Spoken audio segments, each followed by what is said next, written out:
మహారాష్ట్ర మహాయుతి సర్కార్లో చిచ్చు రేగింది. కేబినెట్ సమావేశానికి శివసేన మంత్రులు డుమ్మా కొట్టడం రాజకీయ దుమారానికి కారణమైంది. స్థానిక సంస్థల ఎన్నికల్లో తమ పార్టీ నుంచి బీజేపీలో చేరిన వాళ్లకు టికెట్లు ఇవ్వడంపై శివసేన నేతలు మండిపడుతున్నారు. మహారాష్ట్ర రాజకీయాలు మరోసారి వేడెక్కాయి. సీఎం ఫడ్నవీస్ అధ్యక్షతన జరిగిన కేబినెట్ సమావేశానికి పలువురు శివసేన మంత్రులు డుమ్మా కొట్టడం సంచలనం రేపింది. తమ విజ్ఞప్తులను ప్రభుత్వ పెద్దలు పట్టించుకోవడం లేదని వాళ్లంతా అసంతృప్తితో కేబినెట్ సమావేశాలకు గైర్హాజరైనట్లు ప్రచారం జరుగుతోంది. అయితే మహాయుతి కూటమిలో ఎలాంటి విభేదాలు లేవన్నారు సీఎం ఫడ్నవీస్. కేబినెట్ సమావేశానికి శివసేన నుంచి షిండే మాత్రమే హాజరయ్యారు. మహాయుతి కూటమి తీరుపై తీవ్ర ఆగ్రహం వ్యక్తం చేశారు ఆదిత్య ఠాక్రే.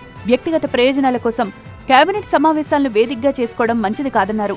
ప్రజా సమస్యలపై చర్చ జరగాల్సిన చోట కీచులాటలు తగవన్నారు. త్వరలోనే మహాయుతి కూటమి విచ్ఛిన్నమవుతుందన్నారు. స్థానిక సంస్థల ఎన్నికల అంశం బీజేపీ శివసేన మధ్య చిచ్చుపెట్టినట్లు తెలుస్తోంది.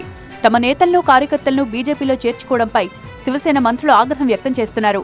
బీజేపీ మిత్రధర్మం పాటించడం లేదని విమర్శిస్తున్నారు. అయితే కూటమిలో ఎలాంటి గొడవలు లేవని, త్వరలోనే సమస్యలు సర్దుకుంటాయన్నారు డిప్యూటీ సీఎం అజిత్ పవార్. आणि निवडणुकीच्या काळात हे प्रमाण मोठ्या प्रमाणावर वाढतं. तिकीट देण्याच्या निमित्तानं वाढतं, अध्यक्षाची उमेदवारी देण्याच्या निमित्तानं वाढतं आणि त्याच्यातून आज मुख्यमंत्री आणि एकनाथराव शिंदे साहेब आणि बाकीचे सहकारी मी तिथं नव्हतो पण बसले होते अशी नंतरची मला माहिती. कारण आज आमचे पायाभूत सुविधेची पण मीटिंग होती, आमचे ते बिबट्याच्या बद्दलची पण बैठक होती. बरेच आमदार व्हीसीवर पण जॉईन झालेले होते. त्या वेगवेगळ्या जिल्ह्यातले सगळे अधिकारी वर्ग पण तिथं हजर होता.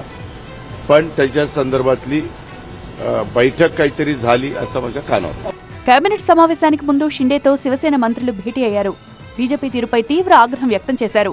షిండే ప్రాతినిధ్యం వహిస్తున్న థానే జిల్లాలో టికెట్ల కేటాయింపు విషయంలో తీవ్ర అభిప్రాయ భేదాలు వచ్చినట్లు తెలుస్తోంది. తమ పార్టీ నుంచి చేరిన వాళ్లకు స్థానిక సంస్థల ఎన్నికల్లో టికెట్లు ఇవ్వడం వెనుక కుట్ర దాగి ఉందని శివసేన నేతలు అభిప్రాయపడుతున్నారు.